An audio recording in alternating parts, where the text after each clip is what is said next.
오늘 주시는 하나님 말씀은 디모데전서 6장 11절에서 16절 말씀입니다. 한 절씩 교독하겠습니다.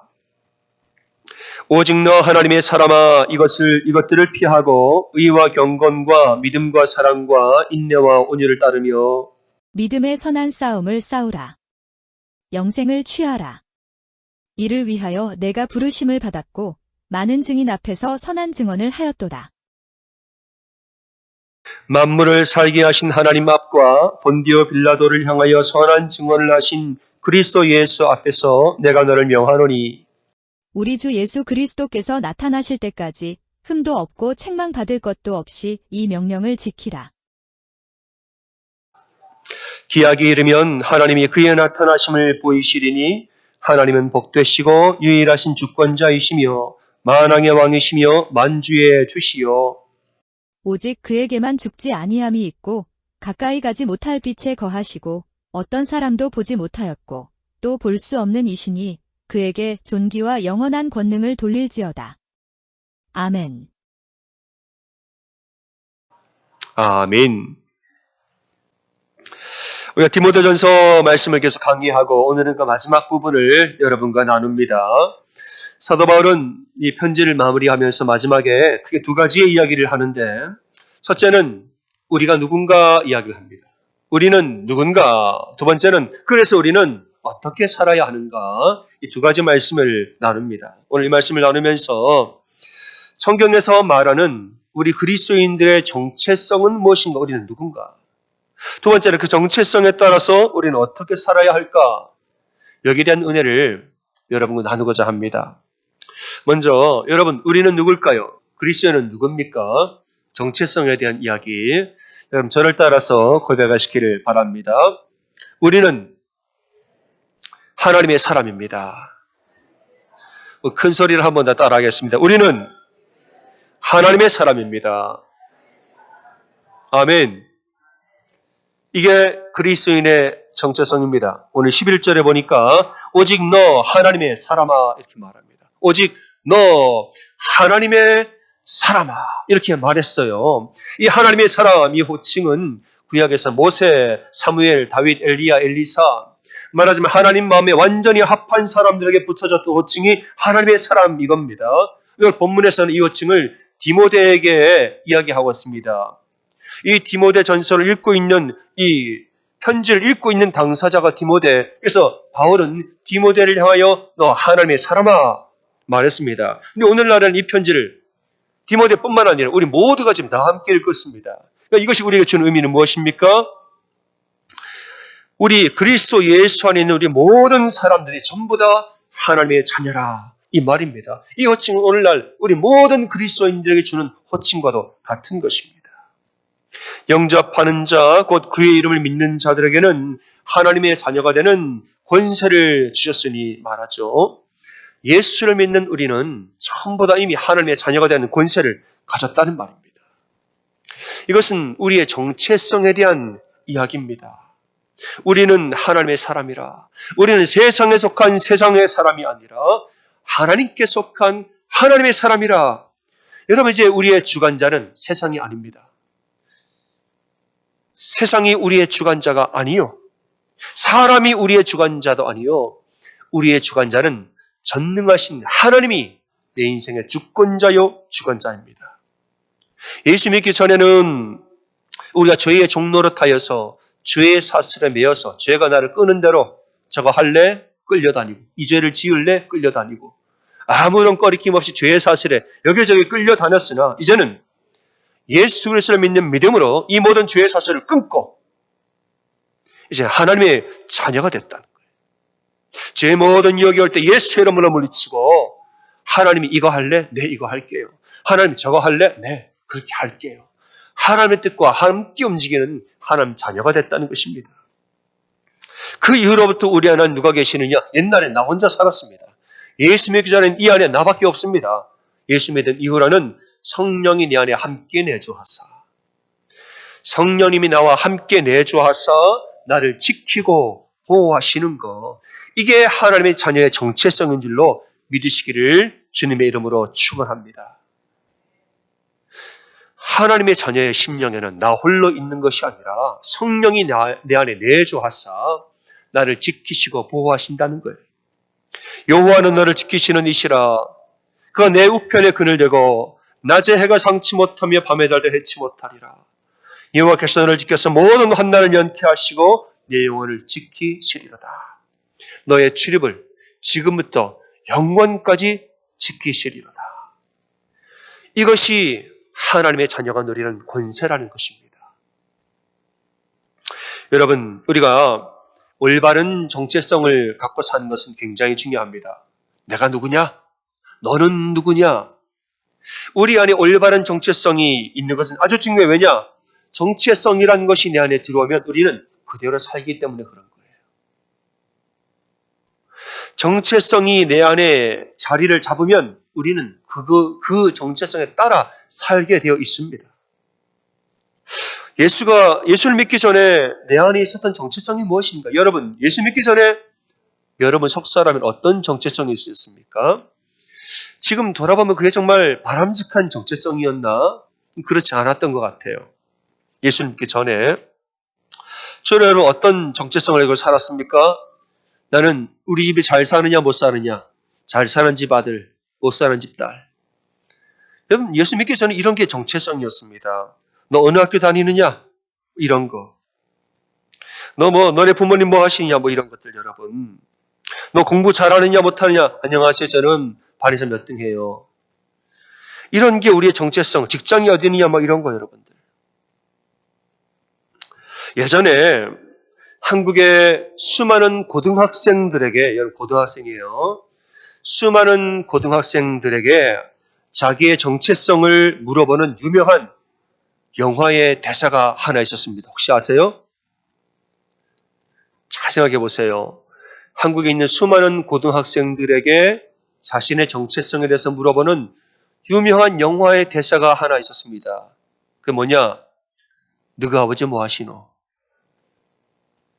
수많은 고등학생들에게 너의 정체성은 무엇이냐? 너가 아버지 뭐 하시노? 아버지의 직업이 나의 정체성을 대변했다는 말이에요. 김진혁 목사님이라는 분이 쓴 책이 있습니다. 그 책 점이 뭐냐? 너가 아버지 뭐 하시노? 이 책을 썼어요. 이 목사님의 아버지는 젊은 시절에 해병대 특수부대 출신의 월남전 참전용사였습니다.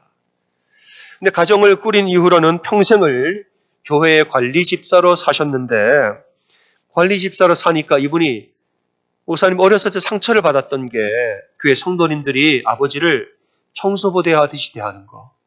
물론 다 그런 것은 아니지만은 가끔 어떤 분들이 우리 아버지를 청소부대 하듯이 하대하고 너무너무 상처를 받았다는 그런 사람이 있으면 몰래 가가지고 주차장에 가서 이 못으로 긁었대요. 이렇게.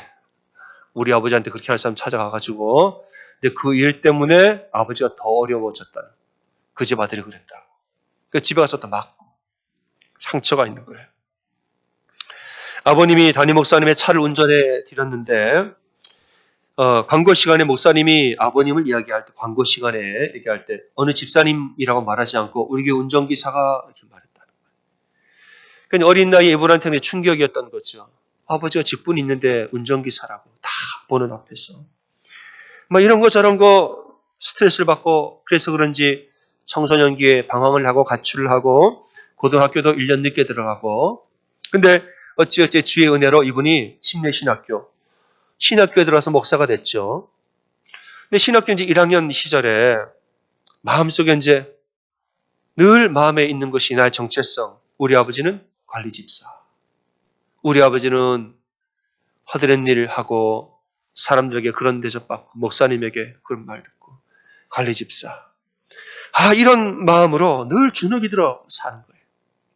어느 날 기숙사에서 이제 선배들과 점점 친해지면서 뭐 통닭 먹고 탕수육 먹으면서 이제 친해지니까 이제 얘기를 시작하는 거예요. 선배가 말합니다. 진혁아, 이제는 네 이야기 좀 해봐라. 너가 아버지 뭐 하시노? 물었다는 거. 그거 좀 얘기하기 싫은데. 너가 아버지 뭐 하시노? 물어보더래요. 선배가 물으니까 내키지 않는 마음으로 억지로 얘기합니다. 저희 아버지는 평생 관리집사로 사시는데 해병대 나와서 월남전 참전도 하셨고 근데 전쟁 후유증 때문에 제가 어렸을 때 많이 맞고 자랐어요. 교회도 싫고 가출도 많이 하고 고등학교도 1년 내가 꿇어서 제가 1살 나이도 많고 이야기를 하는데 마치 나는 이거밖에 안 되는 놈입니다. 이런 마음이 들어서 이야기를 하다가 좀 울컥한 거예요. 그러니까 눈치를 챈 선배들 중간에 말을 딱 가로챘다는 거예요. 마, 그만해라. 선배가 자기 얘기를 하는 겁니다. 나는 알코올 중독의 노름꾼 아버지 아들이다. 우리 엄마가 고래고기 팔아가지고 우리 가족 먹여 살렸다니까. 경상도 분인가 봐요. 또 다른 선배가 말하는 거예요. 나는 우리 아버지도 없다. 동기들도 얘기를 시작했다는 거예요. 사실요, 저희 아버지는 의처증이 있어가지고 어머니가 고생하다 돌아가셨어요. 다른 동기가 저희 아버지는 바람을 피워서 어머니와 맨날 싸우는데 여자가 벌써 몇 명째인지 모르겠어요. 이런 얘기를 쭉 하기 시작한 거예요. 이러면서 이제 그 모임에 치유와 회복의 모임이 됐다는 거죠. 이런 이야기를 들으면서 서로가 함께 치유하고 회복이, 왜 회복이 일어나느냐? 여러분, 아버지 뭐 하시노? 육신의 아버지 뭐 하시는지로 보면은 이분들은 전부 다 어긋났어도 벌써 어긋났어야 될 사람들 아닙니까? 가정의 이야기를 들어보면은 어긋나도 한참 벌써 어긋났어야 될 분들인데 어떻게 지금 다 목사가 되겠다고 신학교를 와서 그분이 지금 목회를 다 잘하고 계신 분이라고 책에 나와요. 그렇게 벌써 어긋났어도 어긋날 사람들이 목회자가 되겠다고, 지도자가 되겠다고 주의 은혜로 그 자리에 모여져. 왜 다 모여 있느냐는 말이에요.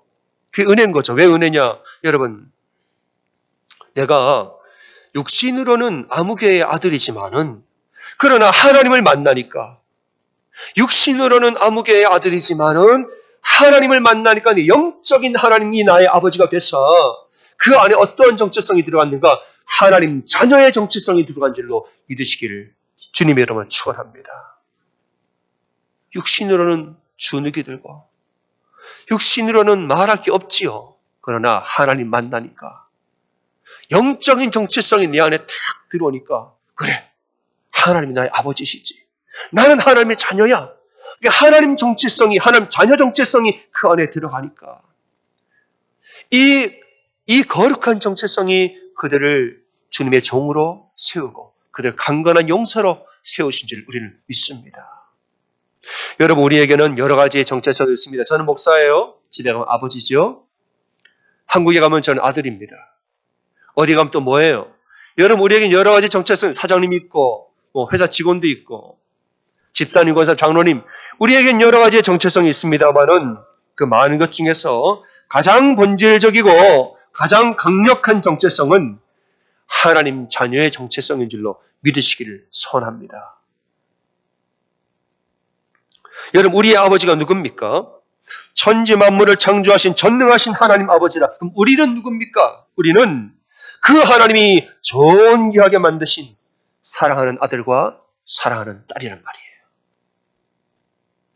나를 낳으신 분은 육신의 아버지지만은 나라는 존재를 본질적으로 창조하시는 분은 우리 하나님이신 줄을 믿으시죠, 여러분? 육신의 아버지는 나를 낳으셨지만은 하나님 아버지는 나라는 존재를 본질적으로 창조하시고 영원토록 나를 인도하실 분이 하나님이시니까 우리 본질적인 정체성은 뭡니까? 하나님의 자녀 정체성이에요. 그리고 실상 이것은 우리에게 가장 강력한 정체성이란 말이죠. 왜냐? 나를 지으신 분이 나를 잘 아심으로. 우리 아버지가 나더러 뭐라고 그랬어요? 육신의 아버지 이야기일 수 있어요. 하늘 아버지는 나에게 뭐라고 하시나? 말씀을 보면 나옵니다. 하늘 아버지, 나의 본질적인 아버지는 나더러 뭐라고 말씀하시는가? 그냥 말씀에 나와 있어요. 말씀에. 이사야 43장 1절과 3절입니다. 야곱아, 너를 창조하신 여호와께서 지금 말씀하시느니라. 이스라엘아, 너를 지으시니가 말씀하시느니라. 너는 두려워하지 말라. 내가 너를 구속하였고 내가 너를 지명하여 불렀나니 너는 누구 것입니까? 내 것이라. 내가 물 가운데로 지날 때 너와 함께할 것이라. 강을 건널 때 물이 침몰치 못할 것이고 불 가운데로 지날 때 타지도 아니하고 불꽃이 사르지도 못하리라. 대전하는 여호와 너의 하나님이요 이스라엘의 거룩한 이여 너의 구원자임이라. 내가 내 눈에 보배롭고 존귀하여 내가 너를 사랑하느니라. 아멘. 이것이 우리를 지으신 본질적인 아버지의 본질적인 마음입니다. 여러분, 우리에게 이렇게 본질적이고 이렇게 강력한 정체성이 우리에게 있는데 사단은 그걸 공격을 합니다. 사단은 계속 공격을 해요. 뭐라고? 세상적인 기준과 인간적인 마음을, 우리의 정체성을 자꾸 엉뚱한 마음을 넣어주는 거예요. 너 직업은 뭐냐? 너 지금 얼마 벌고? 너 집은 어떤 집이고? 차는 뭐고? 너 명품은 있느냐? 사단은 우리에게 계속 남들과 비교하면서 세상적인 가치관으로 자꾸 우리에게 엉뚱한 정체성을 주는 거예요. 너 아들, 딸은 지금 뭐 하느냐? 이런 말들. 여러분, 이런 세상적인 가치관을 우리의 정체성을 둔다면 그 인생은 위아래로 요동을 칩니다.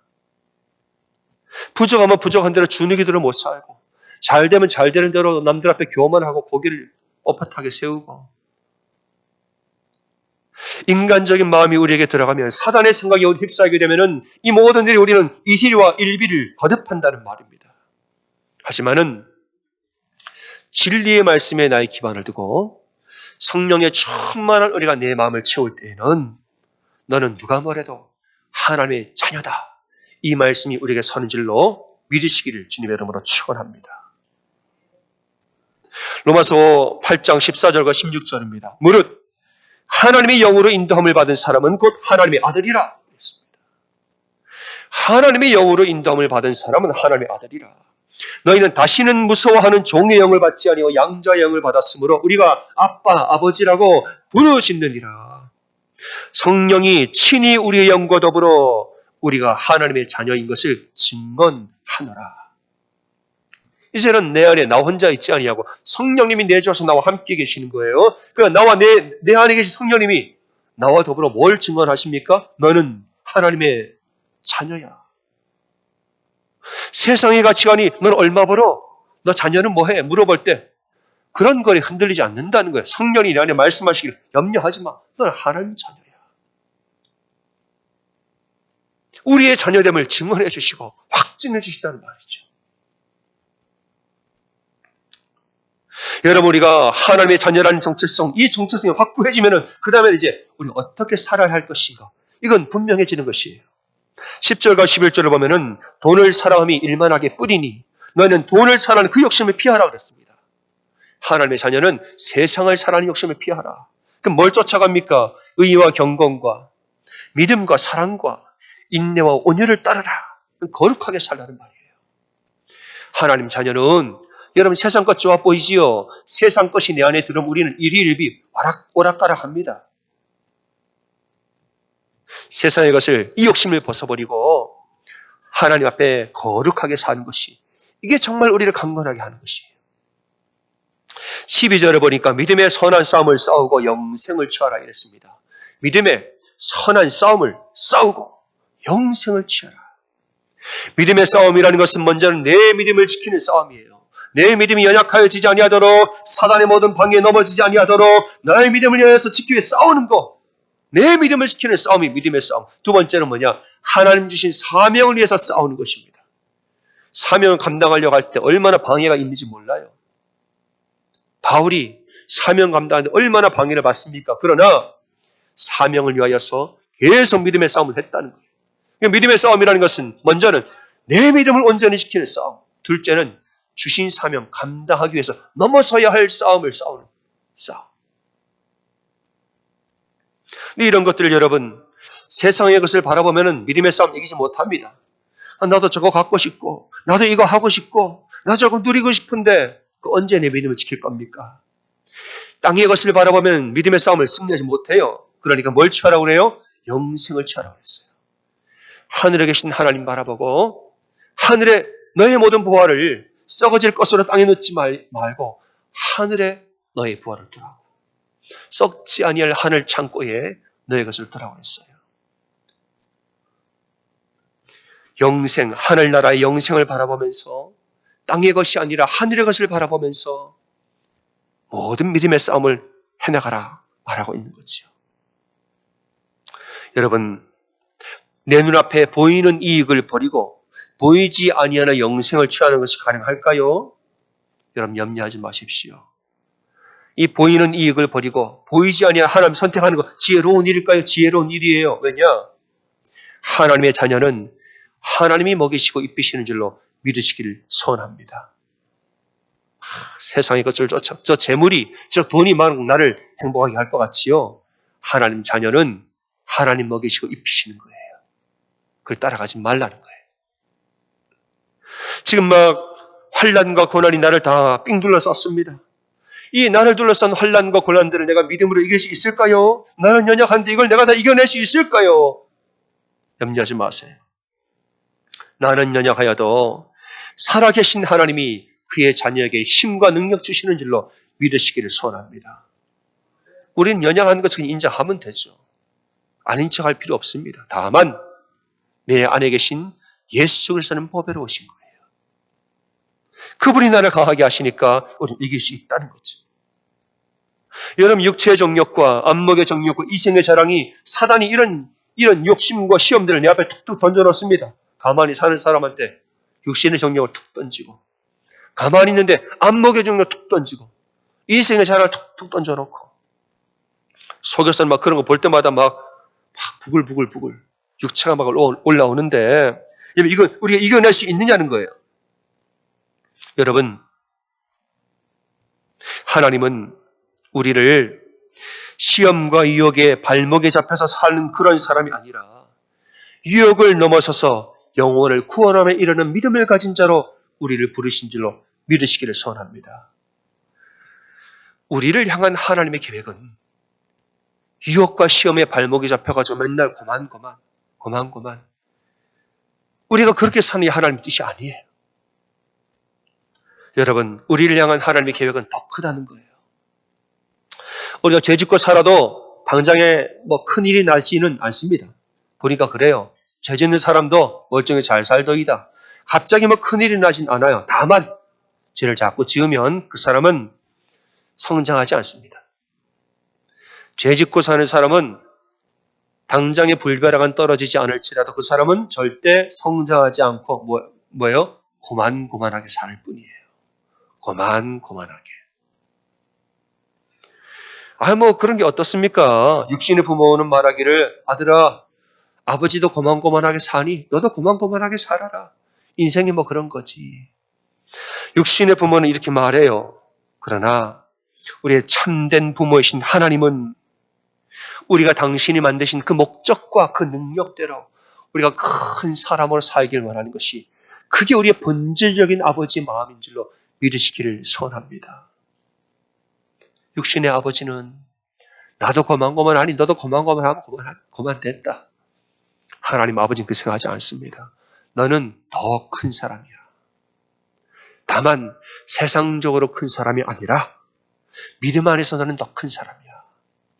너는 더 강건하고 넌 더 단단한 사람이 될 수 있고 너는 모든 이 환난과 모든 시험과 어려움을 능히 이길 수 있는 너는 큰 사람이야. 너의 속사람과 겉사람이 큰 사람이고 너는 영혼과 육체가 정말 강건한 사람 될 수가 있다는 거예요. 우리를 바라보는 하나님 마음은 바로 이렇다는 거예요. 여러분, 우리를 향한 하나님 아버지 마음은 내 생각보다 훨씬 크다는 사실을 꼭 믿으시기를 소원합니다. 베드로전서 2장 9절 너는 택하신 족속이요 왕 같은 제사장이요 너는 거룩한 나라요 그의 소유가 된 백성이니 너희를 어두운 데서 불러내어 그의 기이한 빛에 들어가게 하신 이 아름다운 덕을 선포하게 복음을 전하게 하려 하심이라. 베드로전서에 나오는 말인데 여러분 이 말씀은 베드로 스스로가 자기에 대해서 가진 정체성이기도 합니다. 베드로가 생각하기에 나는 누구냐? 예수가 주님이 택하신 백성이요. 왕같은 제사장, 거룩한 나라요. 주의 소유가 된 사람이라. 베드로 내면에 있는 자기 정체성이기도 하다는 거예요. 근데 여러분 이 정체성은 베드로 스스로 발견한 게 아니라 주님이 주신 겁니다. 주님이 주신 거예요. 여러분 우리가 알다시피 베드로는 모두가 보는 앞에서 예수님을 몇 번 부인했습니까? 3번 부인했어요. 마지막엔 저주까지 하고. 충격적인 일이지요. 그 이후로 베드로는 나머지 자기의 평생을 어떤 정체성을 가지고 살겠습니까? 나는 거짓말쟁이요. 나는 배신자라. 유다는 양심에 갇혔던 유다는 자살하고 나는 용기가 없어 죽지도 못하고 난 이렇게 사노라. 여러분 배신자라는 정체성이 베드로 안에 있을 수밖에 없는 것이에요. 그러나 부활하신 예수님이 그를 만나서 그의 정체성을 다 지워주시고 하나님의 백성이라는 나의 제자라는 정체성을 다시 한번 그에게 불어넣으셨다는 겁니다. 갈릴리 호숫가에서 제자들이 다 모인 앞에서 베드로에게 묻습니다. 내가 나를 사랑하느냐? 몇 번 물었어요? 3번 물었어요. 내가 나를 사랑하느냐? 네, 사랑합니다. 정말 사랑해? 네, 사랑합니다. 진짜 사랑해? 아시잖아요. 사랑해요. 모든 사람이 보는 앞에서 내가 당신을 사랑한다고 3번 고백하게 함으로써 3번 부인한 사실을 지워버릴 거예요. 공개적으로 지워주실 겁니다. 그 다음에 뭡니까? 내 양을 먹이라. 내 양을 치라. 사명을 주셨다는 거예요. 너 한번 팔을 벌려봐라.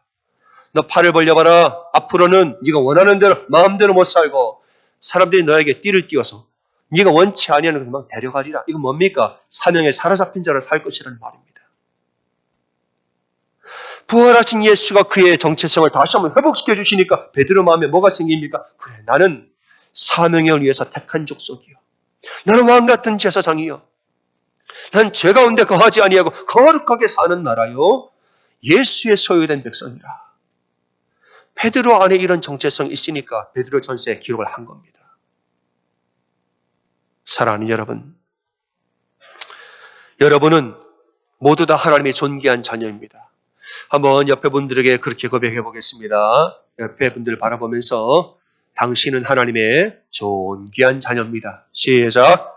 당신은 하나님의 존귀한 자녀입니다. 여러분 믿으시죠? 아멘. 우리에게 있는 여러 가지의 정체성 중에 가장 본질적이고 가장 강력한 정체성은 하나님 자녀의 정체성입니다. 저를 따라하겠습니다. 하나님 자녀의 정체성. 시작. 하나님 자녀의 정체성. 아멘. 그러므로 여러분 세상이 하는 말을 듣지 말고 사단이 우리에게 하는 말도 여러분 듣지 말고 우리에게 주시는 진리의 말씀, 하나님 아버지의 말씀을 듣고 사는 우리가 되기를 소원합니다. 너는 두려워하지 말라. 내가 너를 구속하였고 내가 너를 지명하여 불렀나니 너는 내 것이라. 내 자녀라. 내 아들이라. 내 딸이라. 내가 물 가운데로 지날 때에 너와 함께 할 것이라. 강을 건널 때 물이 침몰치 못하고 불 가운데로 지날 때 타지도 않고 불꽃이 사르지도 못하고 여러분 대저 나는 여호와 너의 하나님이요 이스라엘의 거룩한 이요 너의 구원자임이라. 내가 내 눈에 보배롭고 존귀하며 내가 너를 사랑하노라. 여러분 하나님의 말씀은 진리의 말씀입니다. 세상의 음성, 사단의 속임수가 아니라 진리의 말씀을 붙들고 여러분 강하고 담대하게 하나님 자녀를 승리하는 여러분의 인생이 되어지기를 주님의 이름으로 축원합니다. 아멘. 시간에 마음에 손을 얹고 저와 함께 고백해 보겠습니다. 이렇게 두 손을 얹으세요. 저와 함께 고백하겠습니다. 우리는 하나님의 사랑하는 자녀다. 우리는 하나님의 사랑하는 자녀다. 아멘.